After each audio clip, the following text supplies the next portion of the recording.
what a view that is. Welcome to Gone to the Dogs Live. We are in the preview show ahead of night 2 of round 1 of the English Greyhound Derby here at Towcester Racecourse, and it's looking beautiful in all its glory in the beautiful sunshine as well. It might get a little bit chillier. As you can see, it's very, very windy. So if you are planning on coming later on, do wrap up, because it was Baltic last night, I have to say. So do make sure you wrap up. Also make sure that you have got your tickets as well booked online via the Towcester Racecourse website. I, of course, am Danny Jackson, as always, and my co-pilot for this evening is... Joe Keneally. Good afternoon, Danny. How are you? You all good? I'm very well, thanks. Yeah, very well. Looking forward to the night's action. Looking forward to having a bit of a review of what happened last night shortly. But we've also changed Hobbsy. It's Daryl tonight, the stat man. How are you doing? As if by magic. Yeah, the worry about stat man is you're expecting lots of stats from me. I'll keep a hold of them for the moment, but I'm sure there'll be one or two through the course of the evening. I'm sure there'll be more than one or two, Daryl. Yeah, Now, we have got plenty in store this evening. The first race coming up at 6:35. We've got a Brucey bonus as well. We had 10 heats last night. We've got 11, so we're in it for the long haul. 6:35. We've got the 8:06. We've got loads coming up later on, and we end at 9:34. So, like I say, make sure you're with us for the long haul. I know, can't believe it. One extra tonight, Brucey bonus, and we've recovered late night last night, Danny, I must say. Didn't get into 2:45. And then up this morning, ready to go. But this does wake you up, doesn't it, the Derby? It really does. Yeah, it does. There's questions to be asked about that, surely, but perhaps we shouldn't probe. I didn't leave here till 2:45. Oh, did you not? No. No. So that's why, Daryl. Okay. Fair play. Right, we're going to have a look at last year's champion, because he's in action tonight. It's Da-La-Di-Da.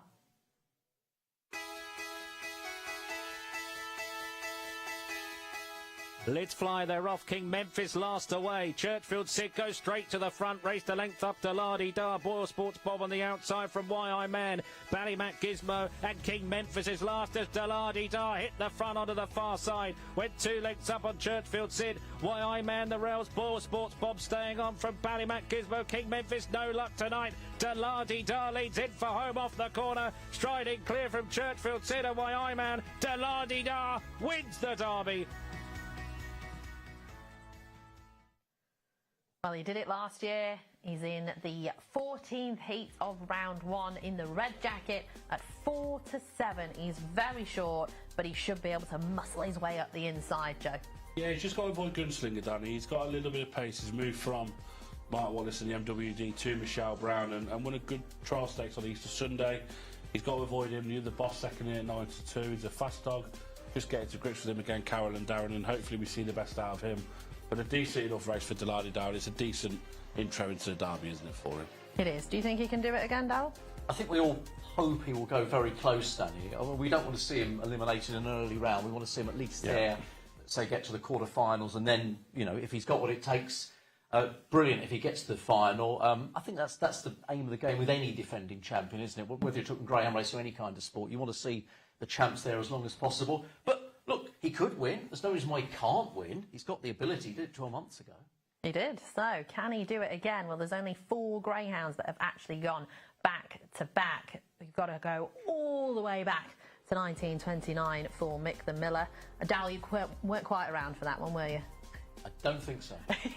Someone who would have been was last night, our interviewee. Oh, yes. With Tinfield Tarquin. Yes. He would have been. He 97 next month. 97 next month. Yeah. Fantastic. Oh. I wonder if he remembers it. Probably not. I'm going to say probably not, Joe. But Mick the Miller, we were saying, probably could have won a third time, but they had to rerun it, didn't they, Darryl? Which is a crazy story, isn't it? But what I like about this is that there's no pattern, is there, to when you get a double winner. I mean, we wait nearly 50 years, 45 years for Patricia's Hope, and then 2 came along like buses in quick succession. Yeah, Rapid Ranger and the Westmead Hawk as well, 0506. We were having this discussion yesterday because we couldn't quite remember what year it was, but yeah, 0506, Westmead Hawk, just unreal. And Errol's commentary as well. If you haven't watched it, unbelievable on YouTube. Danny, there's a better one than that. He's quarter-final. Yeah. The Oh My God. Yes. Is Errol's best commentary for me. I think when he was literally, he was out, wasn't he? Yeah. And when he goes over the line and says, "Oh my God," that was the best one for me. Yeah, I'd probably go along with that, Joe. Yeah. well, have a look. They're all on YouTube these days. So where we are, in fact. If you haven't subscribed to the channel, please make sure you do so you never miss a show.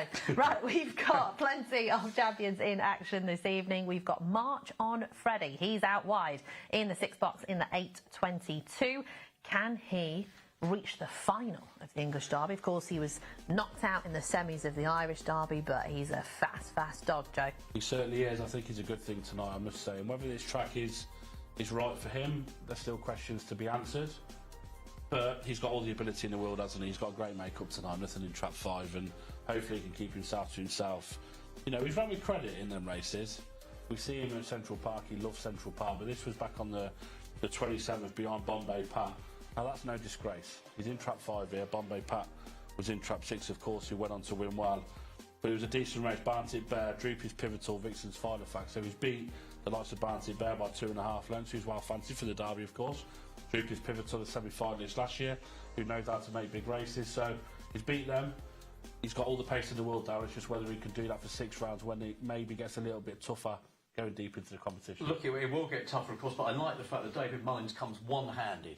One Greyhound. You only need one to win the Derby. Yeah. But also like the fact that we saw how well the 6s did last night. Yeah. 3 winners in trap 6. There's always that little bit of a worry, isn't there? How are they going to run on the outside? We know that if you're a wide seed, you're going to keep on getting 6 pretty much all the way, aren't you, at this stage? Yeah. So what a great position the striped-jacketed Greyhounds are in. Yeah, and I remember we spoke to Dave Mullins on the podcast last year, and he was saying March on Freddie, he is a greyhound that needs that consistency. So as he goes through the Derby, I think he's just going to get better and better and better as he gets used to the track and he's got a routine. And that's what Dave Mullins said that he thrives on. That's what he did at Nottingham last year, and that's what he did in the Irish Derby as well. So I think he will go far. Whether he'll win it, I don't know. Was on our checker earlier, and his name is in blue. So there is money for March on Freddie anti-post. Now he's back into around 22 to 1. He was around 28, I believe, 28, 25s. So there's money for March on Freddie. Maybe on what people seen last night that the track's running well, they might be happy now to take a chance on him each way. Well, I like the fact to just sort of interject on the results from last night if I can, because 3 6s, more 6s than any other box. Yeah. And you know, the other thing as well we saw last night was last year it was ping, ping, ping, wasn't it? Look at the results from last night. There were dogs who led, but there were dogs who were coming from off the speed. There were dogs winning on the inside, there were dogs winning outside middle. Very fair track, and that is all you can ask for. Do you mean you haven't bet Killer for Gorham for the fastest section? Well, I missed that one, but what a time that was. What was it, 3:95? Yeah, ridiculous. I mean, look at the times from last night. The fastest, Valtasha Delic in the penultimate heat of the night, 28.81. Cheap Sandwiches, who to the eye looked quicker, went 10 spots off that. We had, what, 4 Greyhounds dip under the 29 seconds, but some really good performances and some puppies to look out for as well, I thought. Yeah, we both were, but you made it the highlight of your night, Danny. Ballymac Pebble, for one so inexperienced, just graced round the track, didn't he? And the way he come through later to win after only been sprinting in Ireland was a brilliant performance from him. But yeah, you look, it was a good night for punters, I must say. And if anyone can, please read Simon Knott's updates and his blogs. He is here, Simon, 4-Star Sports, and the blogs are fantastic and actually gives you figures of the bets they were taking as well. Which is brilliant. Which is fantastic as well. So if people are watching and they get a chance after racing, make sure you listen and read Simon Knott's blogs as well. I've got 2 observations, if I can, from the results last night. First of all, don't think it's going to be that easy every night for punters. We had 7 winning favourites. You know. Yeah. Some of them were ridiculously short. I mean, we could sit here all day and discuss how was Cheap Sandwiches 1 to 5. I would counter that by saying there were dogs in the races at 100 to 1. Yeah. So the bookmakers, you know, if you fancy an outsider, they're giving you a price. The other thing to take from those results last night is who had the most winners last night. We all know the answer. Graham Holland, 3 winners. It happens every year. He had 7 first-round winners, I think, last year. He's had 3 already, and here we go again. How many Irish winners were there last night? There were 5. 5 all. So half an hour. That's all right. They started well, didn't they, with JT Craze, and then they ended really well. Ballymac Pebble and down, of course, and then Graham's 3 as well. So yeah, 5-5. Yeah, we went 5-2 up then, didn't we? In theory, 5-2 up. They came back to force a draw, but. Well, we had quite a few. Favourites go in, but we also had a couple of shocks last night. So obviously Wiki Ned, he is fine, by the way. He did have a fall off the home bend last night, but he's absolutely fine. We've spoken to Jimmy Fennick last night, and he said he'll be checked over today, but he was fine. So, which is the best news, obviously. But Wiki Ned out, Gary the Arb out, Avon Gate Venus out. There's quite a few that were, you know, Yeah, Randolph Scott's as well. We thought maybe done a gracilis in here, but I'm hearing it was a broken hock. The worst thing is that he ran round to the pickup, so he did it on the first and second bend, and they weren't able to catch it, so he got round to the drop, so hopefully he's okay. Obviously Peter carried him off the track, and yeah, so hopefully he's one that's okay as well. We haven't heard any update. I think if anything would have happened, we would have heard, so yeah. We're hoping he's okay, and we will try and find out for you as well. I'll tell you what we should do right now is relive Boco's Diamonds run from last night, because the champ is back, or the Irish champ. I mean, this was ridiculous. Killiford Gorham, fastest split of the night. He was the one that I said, yeah, probably stay on well in the closing stages, but instead he went off like a rocket. That could be the fastest section. That could be the sectional one, 395, unless something like a Boco's Diamond absolutely flies out of the boxes, which he's capable of. He did a 393, but we were saying, Daniel, I was saying anyway, down the far side, so he still might be beating you. You know, he's had to do a lot of running to hit the front. But Killiford Gorham, of course, look, he made the final of the Grand Prix. So although he's 100 to 1, he's no mug, like, he can run the dog. So yeah, he ran really well. But brilliant to see him back to winning ways, Boco's Diamond, I must say, and to show that side that he can come from, maybe from behind. He's not going to come from third or fourth to win, of course he's not. But he's got that burst of speed into the third, but they can take him to the front, and then he's only going to get stronger and stronger as well after that. Do you think, Darryl, that Boco's Diamond could win it, the English Derby? Why not? I mean, he was imperious in Ireland. We were lucky enough to be there for the Irish Derby final. We stood right by the traps. I don't know why we did, but it was a great place to stand, because when the boxes open, you just saw that amazing electric pace up to the corner. And, you know, he's got that, hasn't he? And if you've got that in your makeup, then you're always there with a chance. I mean, I don't know if you've got any anti-post on Boco's Diamond, but I kind of had to have a little bit just in case. I've been umming and ahhing for months on end about 5 to 1 and 9 to 2. Someone went, they did go 6 to 1 yesterday. It's too big. But I'd take a chance on any of them beating ground at 7 to 1 and have more than just him running for me in that. Yeah. I think if anyone's going to do it, it will be him. Yeah.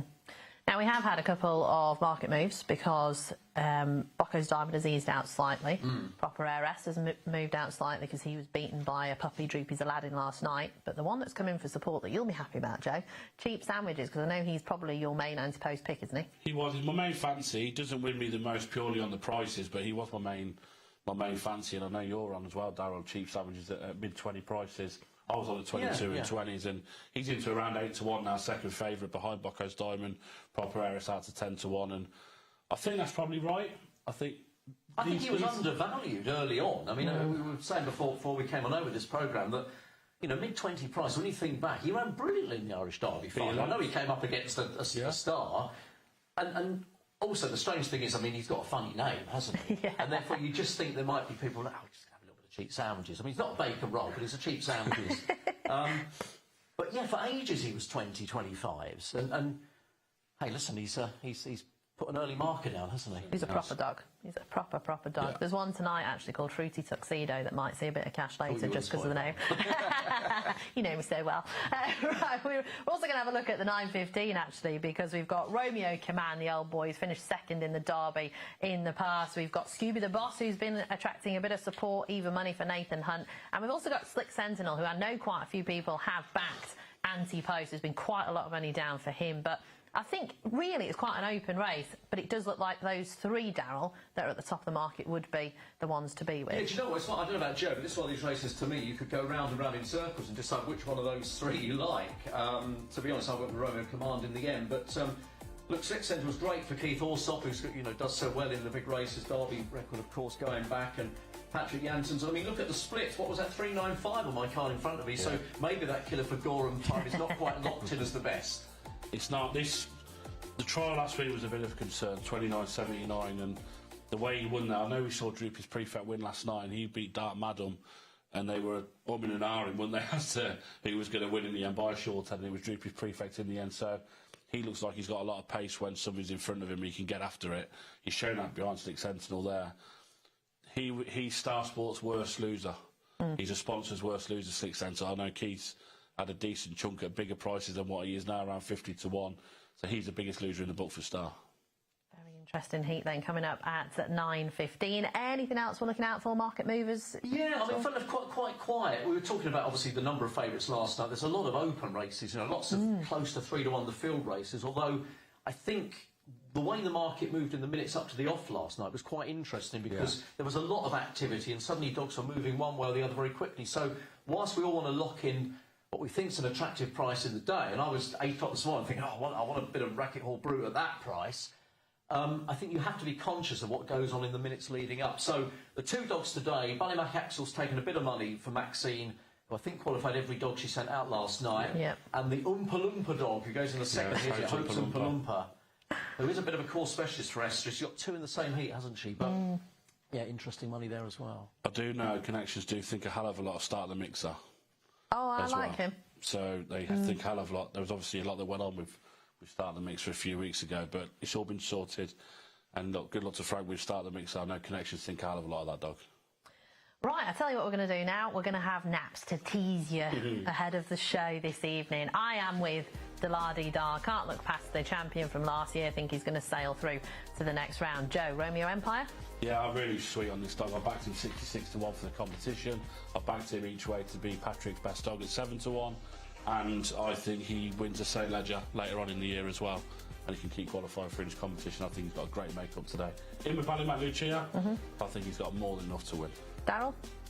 Yeah, I mean, I've got with Faye Point Harvey. There are a few possibilities. I just like the fact he's an improving sort for Graham Holland. Anything with Graham Holland's name, you know, for me, that's almost the first place I start in the early round, certainly, and he'll probably progress most of them through. He had 2 knocked out last night, but I like this Greyhound improving race by race. It's a tricky little affair. I was going to say, in would terms of deal be a concern? The make-up, well, there's lots of concerns. I'm just weighing up, you know, price versus chance, and that's what I've come down.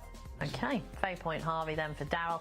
Ashley, who is handling all our social media, is actually Darryl's son, but Ashley Williams, he is here. He is a breaking news here on Gone to the Dogs Live. He's an integral part of the Gone to the Dogs team, doing all the social media. You'll see him buzzing about Toaster if you are here this evening, and he's gone with Scooby the Boss, and there has been a fair bit of money down. Gone with a competitive heat as well in the 9:15. So those are tonight's naps. Darryl's going to be running around with a microphone, so if you want to have a chat to him later and you are coming to Toaster, make sure you grab him. He'll be outside in the freezing cold, while me and Joe are nice and cushy over here. Can I just say, by the way, to sort of get this in before anything happens, Hopsy was just absolutely brilliant last night, and please don't expect that is not an excuse. That is no excuse. We expect. My goodness, it's not the same. Better, Darryl. We want different, better. Joe. We're driving this channel. We want better. I'll give you different, but yeah, I mean, he was. Gosh, anyone who wasn't, you know, nailed down, he had him on, didn't he? I mean, he was. I think the sheep knew his name as well. He thought you were going to go around to see them sheep around the back. He knew which sheep was which as well. Yeah, he identified one sheep from another. Everyone. It was fabulous last night. You can, of course, catch up if you haven't done so already. It is on the YouTube channel, but we will be live from Gone to the Dogs for night 2 of round 1 of the Star Sports and TRC Greyhound Derby from 6:15. So catch us then.